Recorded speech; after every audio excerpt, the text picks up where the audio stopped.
Underneath a Philly skyline, loose papers and soda cans decorate the necks of our neighborhoods. But see, this litter can't filter into our painting. Our picture is color, bright love, wonder, and hue. Sometimes taking a stand means taking a new view. So let's sing to the sun with our waist up to our waist. We can't wait for no one else to clean up what's on our plate. See, this is a people's call to the older and the youthful. These streets are reflections of ourselves. Let's be beautiful.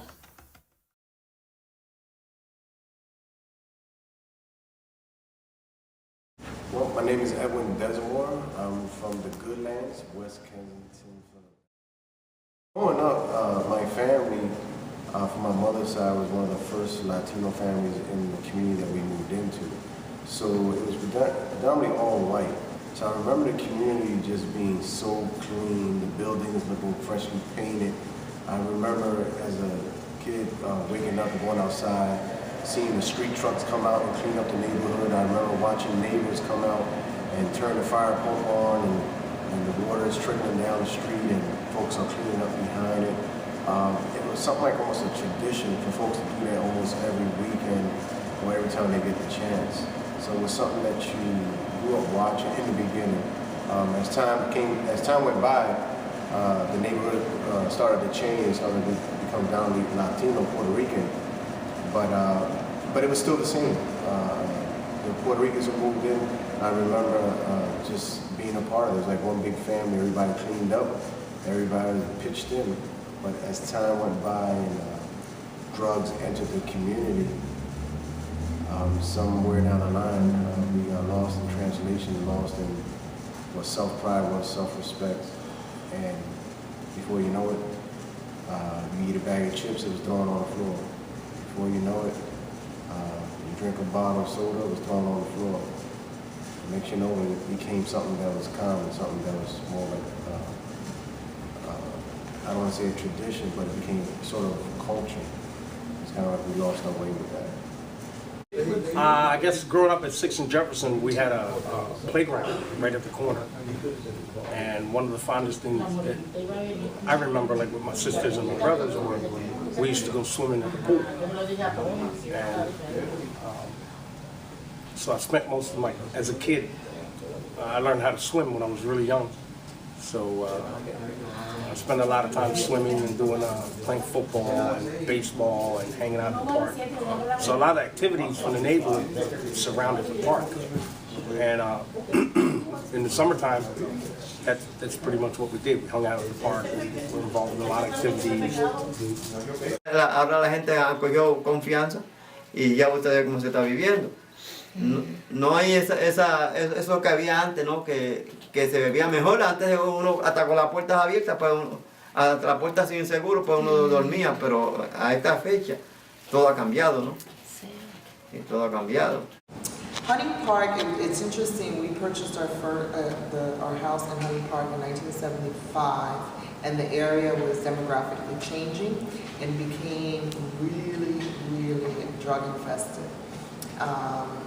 And if you go to Hunting Park now, it's being transformed again, and many of the people that were there who've stayed there, as I walk through the areas, it's like we're finally starting to clean up ourselves up again. So we went through it was nice, and it was bad, and kind of now it's on the rebound. On our block, basically it was like all low income, very poor neighborhood. I noticed a lot of abandoned buildings, a lot of trash, a lot of, just poverty everywhere. And the most I remember is the abandoned houses. And back in the day when there wasn't nothing going on in the park, we used to play in the old houses. And it was, as the years gone by, there were more and more abandoned. People would move out for whatever reason. Then the drug dealers started using the old houses to put their stash in it. Then there was, instead of putting out the trash for the trash collectors to come, they would dump them inside the abandoned houses. So we had rats. We had the odor in the summertime, piled up trash up to like the entire first floor of the abandoned houses. Aquí antes eran puras drogas, pues en el parque no se podía pasar. Hace como 4 años mataron a una señora todavía aquí en el parque. Y Era cosa fea. Pues se pone uno hasta nervioso, porque por ejemplo en Filadelfia, para 10 años atrás, se vivía más, ¿cómo se llama?, con más comunicación. Si yo tenía un peso en el bolsillo y nadie estaba velándolo para quitármelo. Hace 32 años yo vivía aquí, ¿verdad? Pero yo no podía traer a mis niños al parque porque era terrible. Había una fuente de agua y 2 baños, uno para caballeros y otro para damas. Pero hacían cosas feas, fumaban, tomaban, tiraban las botellas, hacían muchos desperfectos. Entonces yo no traía a mis niños aquí. Me sentía mal porque no me gusta eso. Me gusta que la persona esté tranquilito, si quiere hacer la cerveza o el trago, tranquilito, pero allá pasaron muchos problemas que hasta hubo 2 o 3 muertes en el parque. Con tal situación ahora uno sale con miedo, ¿ves? Sí. Ya hay mucho crimen, hay mucha maldad, y ya las personas no pueden salir. Uno sale con la cartera y mire, y matan a uno por quitar la cartera. No se puede, ya tenemos miedo de salir. Yo soy una que yo me da miedo de salir sola. The change was just people just feeling like they just gave up. You know, and as the new culture started to grow up, you know, come on in, like the new kids, the new generation that started to grow up in the neighborhood, I guess they started to say, well, I guess this is the way it is, because they started throwing bags of chips or just certain trash in the neighborhood. Like, for one example I like to say is, I do some mentoring in an organization that I'm involved with. We might take a youth from the neighborhood out to Northeast, Franklin Mills, the Chamonix Mall, and you can say, hey, here's a bag of chips, here's some fries, here's some food. They know to go throw that stuff in the trash can. But as soon as we get down to the neighborhood, they're quick to throw it on the floor, and it goes to a reflection for themselves. So as these homes were abandoned, a lot of them were torn down. So we had a lot of alleys and lots where I grew up at. And that became a dumping ground for trash and debris and things and whatnot. And one of the things that they used that for was the drug dealers would use to hide their stash. People just had no pride in their neighborhood. People just lived like slobs. You know? Tranquila. Y porque no había tanto crimen como hay ahora, tanta maldad que hay, tanta matanza, Dios mío, Señor Padre. This neighborhood, since I've been here 3 years, and when I first started, we had a drug problem outside, and our seniors had such a problem just going out because there was always trafficking.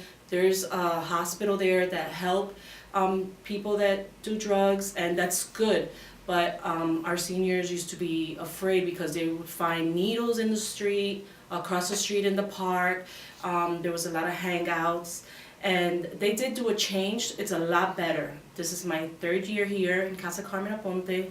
It's a senior housing, and I've seen a change. They clean the park all the time, and the senator, I was able to get a grant. They helped me with the grant so we can put cameras in our building for our seniors, because they wasn't feeling safe around here, but a lot has changed, so I'm hoping it gets a lot better. I remember 4th and Cecil B. Moore, where we had the Stetson Hat Factory, which is a big company. And they eventually they moved the company out west. I believe they moved them to Texas, and all those jobs went with it. And it was one big shell on the block, and they set that on fire. So we had to worry about the trash, the rats, the smell, arson, you know, your house getting burned down. But I noticed these days, we have a lot of programs in the city that are more quicker. There's more services available. One of the differences I noticed today is, like I mentioned earlier, is the clean and seal. Like the city comes out and they board up the homes. A lot of the factories on American Street that closed up and jobs left the city became abandoned. And one of the issues we had were arson. People were setting factories on fire. The change was, I believe, I remember the elders of the community who used to love to come out and clean. it was more fear because of the drugs that were on the corner. They wanted to come out and clean, but now you couldn't clean because you might clean up somebody's drug stash. You might clean up or step on a needle. So that's what kind of like prevented and intimidated and kind of like just took the want to, the desire to keep the community beautiful in the beginning like it really was.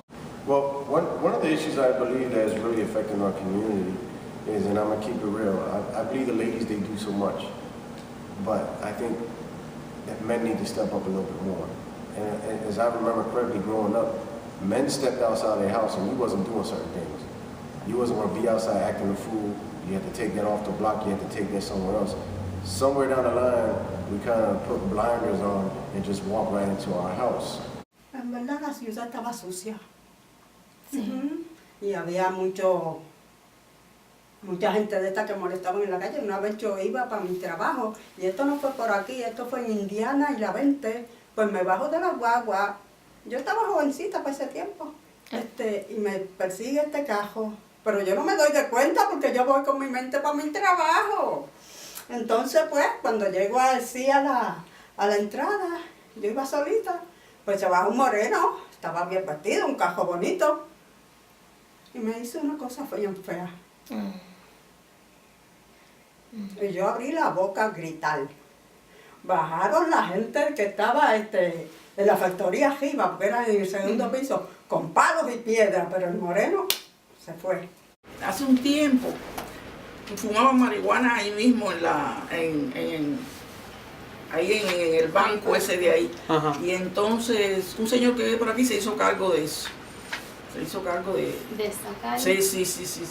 Y verdad que limpió eso, y yo más nunca he oído decir que está pasando eso por aquí. Hay un vecino ahí que cuando él he visto, porque yo vivo para arriba, en el cuarto piso, pero para el frente. Una vez había alguien ahí haciendo pipí ahí en el parque, y él cogió un fuete y lo llevaba por ahí para allá. Sí, se fueron. Y esa gente ya no se ven por ahí. Aquí el parque es más limpio, aquí vienen gente a limpiar ahí casi todos los meses, 2 o 3 veces. Okay. Pero por allá no, allá la gente se pone a beber y tirando en el parque botellas, cerveza, y sí. Lo que pasó fue que antes el gobierno, la policía ejercía, ¿no? Y se veía un grupo de personas en la calle, que yo me acuerdo y decía, si paso por aquí otra vez, lo veo ahí ustedes. Another issue was abandoned cars. Thousands and thousands of abandoned cars in our district, in our area, in our neighborhood. And a lot of them were stolen, or they were broke down, and they would dump them in lots. They were leaking oil, kids were playing in trunks, kids were playing in glass. And one of the things the city started doing, which I was impressed with, was the abandoned auto unit, where now when you report a car abandoned, you know, they come and they tow that car and they take it away. It doesn't sit in an alley for 3, 4, 6, 8 months. So I noticed that was something positive. Bueno, yo sabe de capitanes de bloque, son personas que ya están instruidas y dirigen los vecindarios. De eso sé, y eso ha sido muy bueno. Y ahora cada año prospera más, cada año prospera más. Ya vienen y cortan la grama, podan los árboles y todo ya está mejor. Yo encuentro que esto aquí ha mejorado un montón. Ya le digo, la gente está pendiente. Los vecinos aquí están bien pendientes de este sitio aquí. Y ahora que está tan limpio y bonito, yo me sentía mal porque no me atrevía a caminar por ahí, por alrededor del parque. Entonces, pues ahora sí, ahora por las tardes, en el verano, vente conmigo, pues yo me tiro por ahí, camino, bien diferente. Ya no están esos droguistas por ahí molestando. Claro, bien bueno. Ha cambiado un montón. After we completed the murals in the gardens, in conjunction with Philadelphia Cares, we decided that we wanted to do more for the neighborhood in general. And so Philadelphia Cares had already kind of organized a volunteer group to come and really clean up the area, take out all the trash, cover up all the graffiti, and to come back every single week and make sure that their work did not come undone. And so if, you know, someone dumped a whole bunch of tires there, they were there that week to clean it up. And we did this for about 3 months. So our part was we made it beautiful. We put a mural out, we planted flowers, we planted trees. We really brought the beautiful, you know, aesthetic side to this. They came and cleaned it up and made sure that that maintained clean. We did this for 3 months, and never again did I see broken down vehicles, large piles of trash. We still had the small individual problems of people littering, but there was a significant change on that block, just because we put in effort for a couple of months. And I think it really speaks to the idea of the broken window theory, where, you know, the idea of the broken window theory is that, so there's an abandoned building or a dilapidated building and a window breaks. And at first people will notice that and they'll think like, well, that window wasn't broken before, it shouldn't be like that. But if it doesn't get fixed and then another window breaks or something else happens, then it kind of becomes a social norm. And people expect that that's just how it's going to be, and that maybe their perceptions of the neighborhood start to change, and they think that this is an area that's lawless, or where people don't care to report these crimes, or to fix it or change it. And it starts to lower the perception of the neighborhood, so that those things just kind of become a little bit more accepted, and that invites crime. And so the idea of the broken window theory is that if you fix these small infractions just by, you know, making sure that things look well kept and that it's an area where people really care and put effort into the care of the area, then it sends a signal to not only criminals but people in the neighborhood that we care about this. One of the things as I was growing up that was very important to my family and to my social network was baseball leagues, shuffle leagues, and some of those things. And so one of the things that is very important to me in the office and where I spend a lot of time and resources is rebuilding parks, because I understand that the leagues and all the activities that happen around open space, recreational space, is where families are together. And so I have a commitment to support all those groups, so all the dance groups, all of the handball association, all the baseball leagues, my old timers, my PRR stars, my Boy Scouts leagues, my rec advisory boards, you know, groups like Mimic. We have figured out a way to support them all and help build their capacity, because they become all these little networks kind of in the community. I believe North Square Park is a model as far as how they have the town watch, the folks being involved, the events, keeping busy, as far as with West Kensington Ministry, the North Square Park Civic Association, the 26th District, so many activities that are going on. It goes back to, again, activities. If something's always going on, there's not a chance for anyone to come in and bring something negative or pollute the park. Folks are on top of it, and when I walk around the park, I notice how if someone's in that park with a dirt bike or four-wheeler, it's not the cops who are coming down and say get out, it's the neighbors who are walking around the house saying, yo, you can't have that in here. And it's basically about saying, this is mine. You can't do that. You're not going to destroy it. And if we could take that type of model and bring that to Waterloo, and that's a start. And if we could take that model from Waterloo and take it to McVeigh, that's a start. And we could target all these places, these parks. These parks are hubs in our communities. And I believe these parks are something, if we could take that back, as a start of bringing that good land's birth back to the community.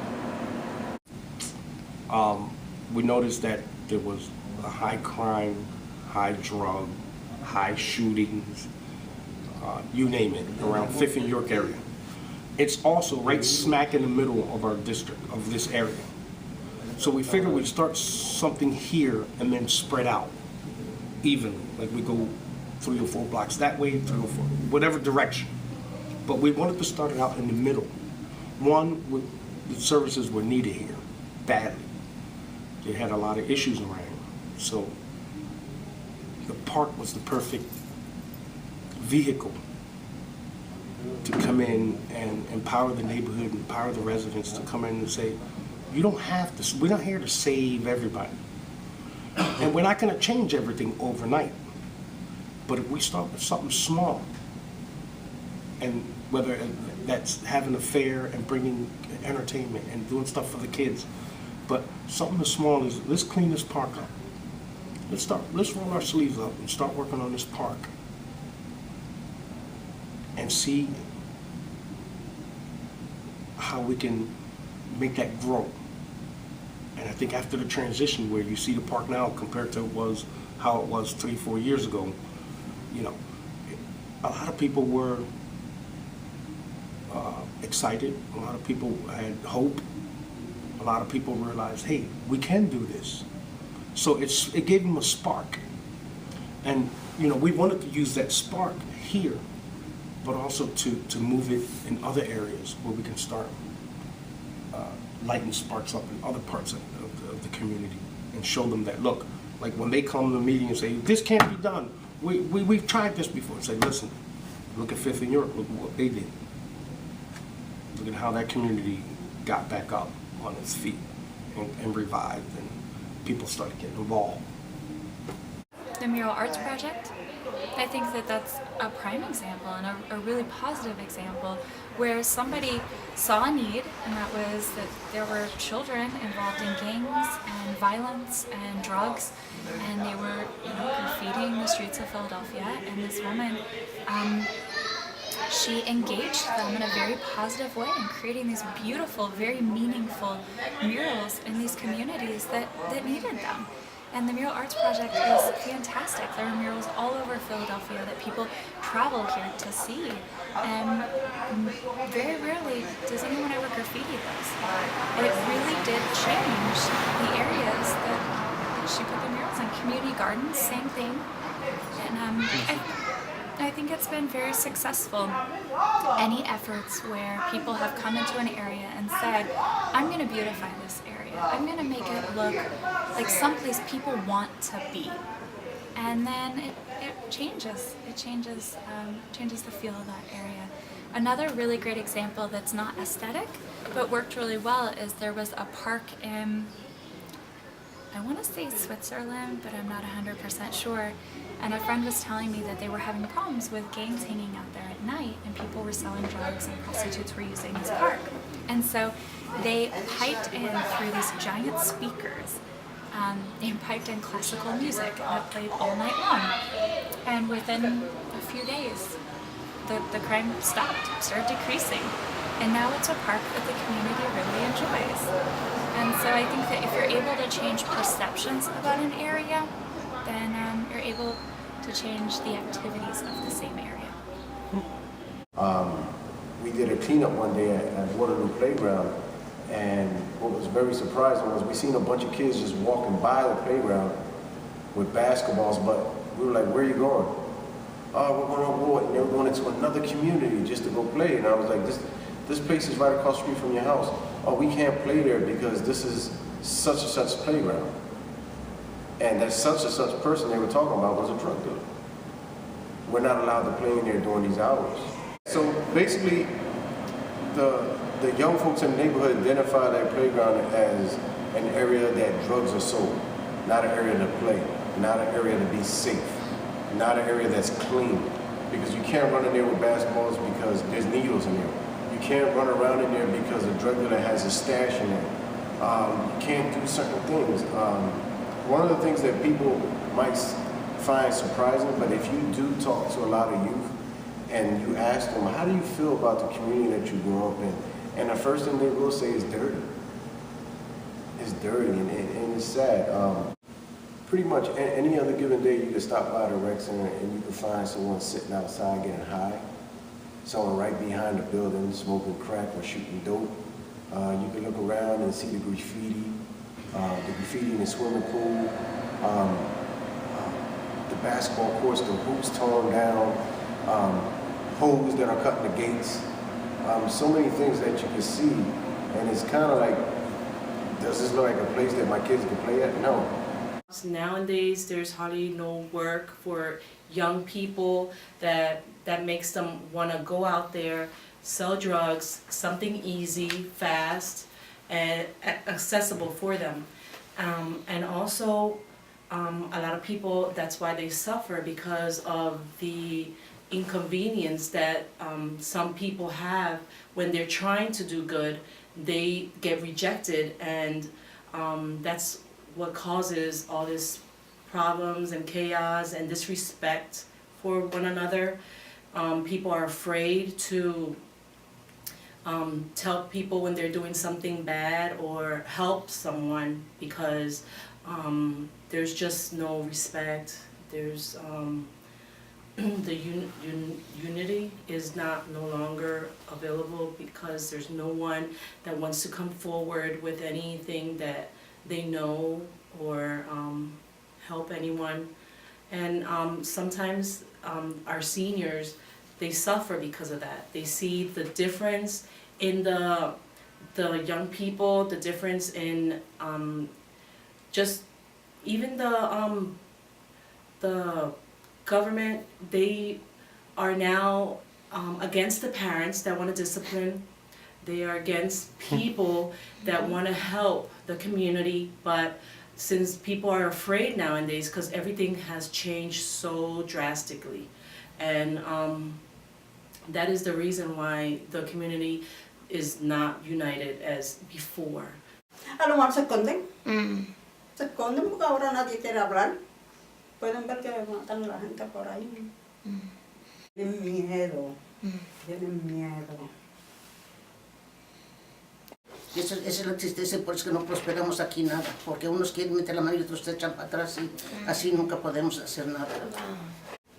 I think with some people or some organizations are willing to help and speak out and fight for their community, but I see that some people or residents that live in the community are afraid to speak up and say what they see or say what they think, because that might come against them in some reason, as maybe somebody can see who's saying something and go after them or get hurt, or for their family, they're scared for their family. Or for their possessions, their car, their home. I think most of it has to do with fear. Fear of reprisal, fear of bad people coming back and taking action against them in a negative way. A lot of it has to do with, oh, that's not my problem. I'm only in control of my house and my kids. What happens out there is not under my control. And a lot of it has to do with they're not informed, they're not educated. They don't know what it is they can and can't do. But I think the number one reason that communities fall apart is fear. It's fear of if there's a drug gang on that corner, if there's a shootout. No one wants to be a witness. No one wants to say, hey, I saw what happened, because they fear, these people coming back after them. But also, a lot of families who move in, don't stay long. There might be a quick, how do you say it? They come in, they only live there for a year or two, and then they move out. Like the turnaround rate is high. So why should I invest in anything like a town watch? Why should I volunteer to clean this lot? Why do I have to do this all the time? I'm not going to be here that long anyway. I'm out of here. So there's no real connection, no real ownership of that community. Another reason could be that it's always the same people who are doing all of the work all the time. And they get tired, they get fed up, and they say, why should I have to do this? So So one of the things that we've uncovered is, particularly in Hunting Park, is one of the few neighborhoods that's working poor, but it's home ownership. And so the challenge that we have now, 30 years later, is how do you keep people in their homes? And part of that is, so if someone has a leaky roof and they don't fix it, then they end up kitchen busted, and then they can't afford to fix the house and they leave them vacant.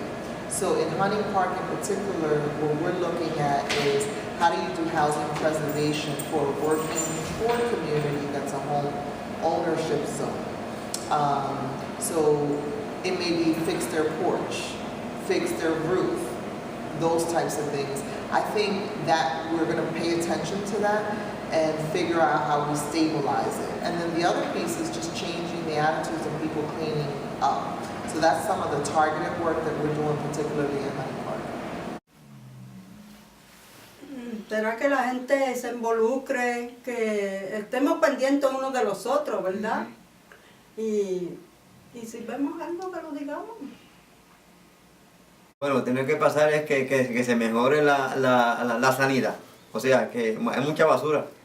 Y la mucha basura lo que trae es enfermedades. ¿No? Y estamos llenos de basura aquí en Filadelfia, no podemos negar eso.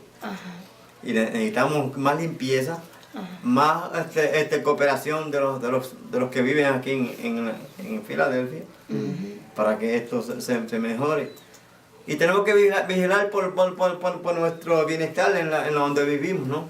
So there are so many studies, and I wish I had time to talk about them all, where they have made physical improvements to an area, and then it's shown increased well-being in the community.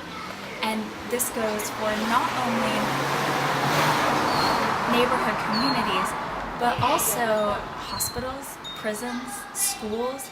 People are really taking this evidence that's come out of this work and expanding it to all sorts of realms that we couldn't even have imagined. So a few studies off the top of my head that I can remember is they did studies in hospital settings for people who are just coming out of operations. And if they gave them a window that looked out over something natural, whether it's just a tree, a garden, a hill, anything, or they gave them a window that looked at a brick wall, like a building next to it. The people who had the window that looked at the natural setting had, I think, 26% decrease in the use of pain medicines. And that's pretty significant. They also required less hospitalization, so they were able to return home quicker and had less infections. They did a similar study in a prison where they gave the prison inmates the option to have the window where it looked over these rolling hills or a window that looked out over a courtyard. The courtyard was paved, was just the center of the prison. And the prisoners who had the view of nature of the hills had decreased behavioral problems and less sick time. And so this is, I mean, these are real, these are scientific studies that are being done about the effects of beautification and our connection to nature. Some other ones that come to mind are schools, where they have school gardens, and children who spend time every day in nature. That doesn't just mean their walk home or the playground, like actual trees and flowers and dirt have decreased symptoms of ADD and behavioral problems, oppositional defiant disorder, all these things that were coming out decreased when the children were able to spend time outdoors. And I think that it's because there's something innate inside of us that wants to be connected to nature. I think that we need a connection to nature and that our environment really affects our well-being and our psyche. And when we're in a place that we can feel proud of and want to be, then we protect that place. And we work hard to ensure that it doesn't disintegrate, it doesn't fall to the wayside of crime. So one of our goals at Waterloo Playground is to bring that sense of home back. We want to bring back, we want to do some cookouts. Let's eat some food. After we eat that food, there's some trash cans. That's where the trash goes. Let's clean this up. Let's have a good time. Let's celebrate education. Let's celebrate safety. Let's celebrate each other. We're going to try to have more conscious there maybe, activities just to encourage and activate the neighborhood, come alive again. Someone asked me once, what is that community feeling? And I thought about that for a minute, and I said, this community's not feeling anything. They're numb. And we have to pinch them. They have to feel something. And it's like folks around here, sometimes it seems like they're walking around in purgatory. They're just stuck. This is where we're at. So a lot of times when I go in and we try to do community events, we always tell people, you know, I tell folks, if you sit through this, I'm going to tell you what's really going on and how this is not normal. So it's basically like watching The Matrix. If you ever watch The Matrix, they say, Neil, if you take this blue pill, you will see the life for what it really is, the world for what it really is. But if you don't, you're going to go back to living your life every day thinking this is normal. But basically, when we feed knowledge, it's like feeding that blue pill to our community. Saying this is what life is out here, this is what the world, this is what's going on with the system, but this is how you can change it. This is how you can move against poverty. This is how you can move against racism. You can do those things, you can overcome that. But if you decide not to sit and listen, you're going to walk around thinking that this is every day. You think that this is a part of life, and it's not. This is something that is not normal. You know, I visited one day, I was in the suburbs and outside of Philly, and what really stuck out to me was a gentleman told me, you see that corner over there? I said, yeah. He says, somebody got killed there 10 years ago. And that was a big thing. It's still a big thing to that community that somebody got killed on a corner 10 years ago. But then if you come back down here, right around the corner from that playground, somebody gets shot. 10 minutes later, our children are running by back and forth, running over the blood, jumping over the blood. And they would say, oh yeah, somebody got shot. And it becomes something that's built into their psyche, like this happens, this is normal, and it's not. And that's something as a people we shouldn't settle for. We need to start waking up saying, this is not normal. This is not who we are. We are better than this. So let's stop believing the hype about the Badlands, and let's stop believing, oh, that's West Kensington. Let's stop believing this is who we are, this is how it's supposed to be, and start believing that you are beautiful people. You need to respect yourselves. You need to love yourselves. And once we start doing that, I think North Philly can shine. I think people will be dying to move in the neighborhood because, you know, we got it going on. And I believe Latinos, if we can bring back that culture of family, you know, everybody knows each other's children, everybody chips in the community block. It's going to be the good lands again. We will create a policy for how we manage blighted properties and vacant land. So one, we'll go back to being able to sell vacant lots, side lots to people, what we call side lots for people, for $1. Very empowering, so people can begin taking ownership of the neighborhood. Two, we have a policy where we can now sell vacant houses to people and create home ownership opportunities. And then three, the properties that are abandoned by homeowners, we have a tool by which we don't have to wait 10, 20 years to take it from them. In 2 or 3 years, when we've been able to prove that someone has neglected their property, through the land bank, we can acquire it and turn it over to a proper use. That's going to be huge over the next decade for the city of Philadelphia, and that's my goal over this next year and a half, is to create that process so that we can create home ownership and turn the blight and the vacant lot into an asset for the community. And so what people do with side lots is not just about a side lot, and it's not just about parking, it's about green space. It goes back to, you know, us beautifying and turning the blight into something positive in the neighborhood. So over the next year and a half, we'll work on the legislation. It's going to take us the next 10 years to kind of turn the tide, but at least we're going to be going in the right direction. When people express frustration and anger, that means they care. When people don't care, they're not frustrated. The minute you get them to be a little frustrated, then it's like, okay, you care, so what are we going to do about it? I think that's been the best experience for me. You know, but we have to at some point, we have to get uncomfortable. And it's not even about getting uncomfortable in a bad way, but say, you know what? I'm gonna skip going shopping on Saturday or I'm gonna go walk the neighborhood. I'm gonna take this Saturday to go knock on my neighbor's door and ask them, hey listen, what do you need? What are your basic needs? What are the things that you think we need in this community? Because if we don't get our own blocks together, if we don't get you know, these kids that have killed and these kids that have gotten killed, that's just the tip of the iceberg. Reminding people from everything from the access they have to keeping their streets clean. The city offers brooms and shovels and brushes and trash bags and paint and everything every spring, and most people don't even take advantage of it to clean their neighborhoods. Some people don't know that it's available.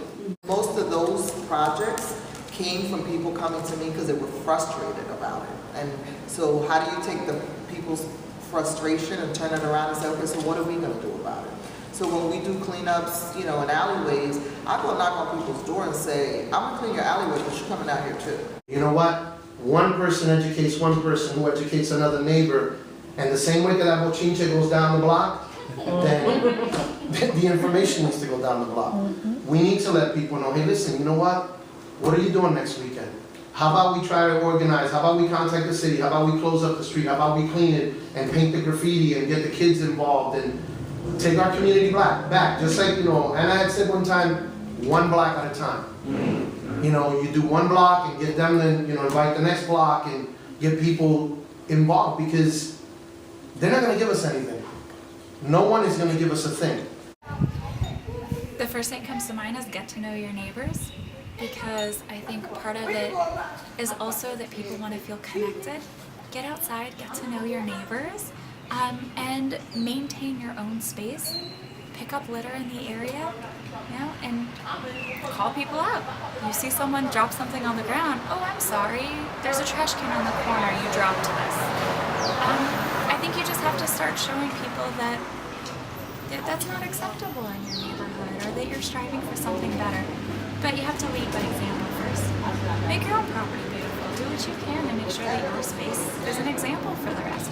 Pick up litter when you see it, and talk to your neighbors about what they want for the community, what their hopes and aspirations are, and ask them what they can do and what you can do to help them maintain the community. And then I would say go further than your house. Plant some flowers at a school, or offer to plant a tree in a neighborhood park. Volunteer to help maintain the parks, and go further than your yard to your community. One of the many projects that we worked on is helping the organized communities to do, we started out small, and it was something as simple as a cleanup, a block cleanup. And then maybe after a block cleanup, maybe we could tackle on a certain lot, turn that into a garden, take a local playground and start taking ownership of that playground and cleaning it up and getting all city services to come in and help us and fix that playground up and put up signs and show people that, look, somebody here cares. Somebody here is working to better this neighborhood, whether it's cleaning up the park or cleaning up the lot. So a lot of the humps that we kept coming up were, a lot of the residents weren't sure how to do the organizing, how to get together, how to find out what city services are available. And we were able to bridge that gap between the community, city services, the police. So, you know, like we did at 5th and York, where we work with several different community organizations to help clean and fix the park. But the important part is that we make sure that they are the ones who do the work. They're personally responsible for improvements. They take that challenge on and they hold on to that, I don't know what the word is, but it's their baby. They can't rely on John and I, they can't rely on City Hall. This is your baby, we're gonna leave it with you, and you keep it the way it is, and you work to improve it and make it how you want it for your community. So we put the ball in their court. And one of the things we try to do is empower them so that we don't have to keep coming back and resolving any problems that they might have, because they now know who to call, they now know where to go, they now know how to get the people out and clean that and attack that problem.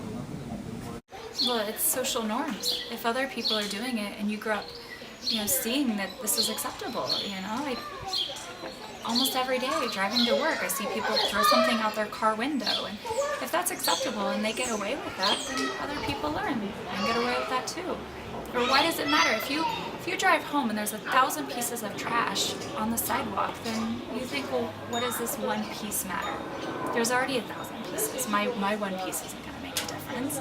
So I think that if you're in an area that supports littering, vandalism, you know, broken windows, then you think, well, it's okay.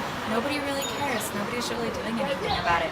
Whatever I do is not going to really make a difference. And I think how you change that is by showing people that they can do something to make a difference, and that that's not acceptable. And by cleaning up this and educating children on how to maintain this, and that it's not okay, and that our environment matters, I think we can reverse this. But it's not going to happen overnight. These are deep-seated social norms that have been going on in urban areas for a very long time. And I think that it begins with helping people see that the opposite is nice. That a beautiful, well-maintained street feels better.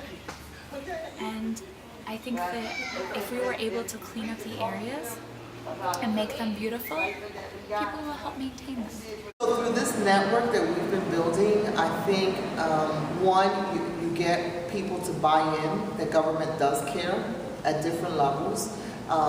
Two is you get more investment, you know, as we remodel rec centers and, you know, we give them money and support their activities. The next part that we have to do over the next 4 years is really organize that.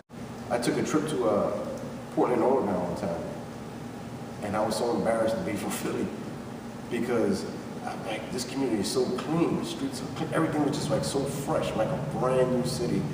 And just coming back to Philly, and I started to drive closer to West Kensington, and folks already know it. They say, you know when you're heading close to the neighborhood, the more potholes you hit, the closer you are to home.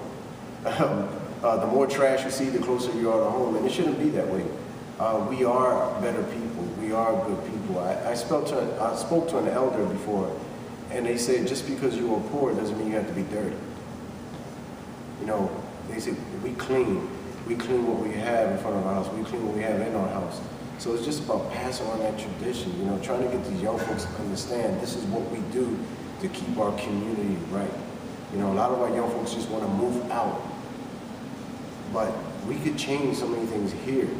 So we can say this is home, this is a place to be at. It shows that somebody cares. Whenever you make an improvement to an area and you maintain that improvement, it shows that somebody in that neighborhood is caring, is making a difference, is maintaining it, is looking out for it. And I think that people then realize, oh, I can't get away with so much. Somebody's watching this lot. Somebody's doing something with this property. It makes people think twice. It just, anything, it's kind of, I think it's just kind of a little bit of shock value too. Sometimes people don't even realize, like, when they throw a piece of litter down, it's not that they're actively saying, like, I'm going to contribute to the litter problem. They're not thinking about the grand scope, they're not thinking about the problem, they're not thinking about the neighborhood or the beautification, they're just eating their popsicle, going along their merry way, and didn't see a trash can and throw it down. But if you do something that makes them stop and think, so all of a sudden, like, there's a fence where they used to throw their trash, and they think, oh, well, there's something different there. Someone's done something. You know, it just shows, it stops them, it stops the automatic just, I'm gonna do this, and maybe it makes them rethink about their decision. I think that whatever we can do to stop the automatic just destruction that happens, if we could just put something up that makes people stop and think twice, that would be effective. That would be effective intervention. I believe the best plan to get rid of drug dealers, the first plan is activities, activities, activities. What I mean by that is if there's something always positive going on, especially in that playground, in that area, you can't be around. But if we come in one time and do something, they're going to disappear for a little bit. Okay, they're gone, and we're going to come back in. But if we're there constantly, we're constantly there. We show a presence of doing so many positive things, get the community involved. It's going to be a wake-up call after a while. Like, well, we need to pack up. We need to move shop somewhere else because they're not having that here. If you notice, drugs and especially for drug dealers, they pick the areas where they're most dirtiest, most trashiest, where there's hardly no involvement, where folks will speak up. But if you have folks constantly involved, and believe it or not, you know, start inviting the drug dealers and their families out to some of the events. You know, sometimes they need to see life for what it is, because sometimes they don't know exactly what they're doing. You know, it's a wake-up call. You know, why don't you come out with your kids? We're not going to tell you, you know what, get out of here and try to just chase you out, but you can't do those things. You can be around, but you can't do those things that you were doing. So how about going by, pick up your kids, pick up your, you know, your family, come out of the park, let's have a good time. I think that's a way of also controlling what's going on. And maybe, you know, saying, hey, bring in some resources. You know, here's some jobs. You know, here's the GED classes. Here's some college courses. You know, here's a mentor to show you how to invest your money and go legit. Giving them guys a way out instead of just, you know, because it's like if we push them out, it's just pushing that burden on someone else. But if we could help someone change their focus and help change their views, it's what we call for mimic. You know, it's men in motion community, but mimic what we do. This is what we're about, you know. And then I just ask that, you know, you remind yourself that you change the world every day. Because you being here, you give someone permission to do this the next cycle. When you provide support to someone, you give permission for somebody else to do it. So when you live big and you understand your power, you give permission for other people to feel it, to live in it, and to thrive in it. And if you could change the way people hear, see, feel, or experience the world, then you change the world. And it is our hope that we all leave whatever space that we're all joining together to talk about change, that we leave there more powerful than we were when we came in and ready to start creating that change so other people can see it and then know that they can do it. Our issue is that we don't live in our power. We think that we don't have any impact. We think that we are always hiding, that no one sees us. People see us. And if we begin to know that people see us, then people will honor us. But that can only come if we honor ourselves in our community. So I ask that you continue to change the world. If you don't want to do it for yourself, I ask that you do it for me. If you don't do it for me, I ask that you do it for my son, who would then inherit the world that you would make more powerful. All along the street, it's broken bottles and styrofoam. Rappers everywhere. And I don't mean the kind with microphones. It's at the point where kids can't even ride their bike along without kicking up the trash you couldn't throw away when you got home. This city's not a waste, so why are we wasting it? Why trash Philly? We should be embracing it. And it starts by not throwing garbage where the pavement is. So paper or cans, just pick it up if you see it. Philly needs a role model. Will you be it?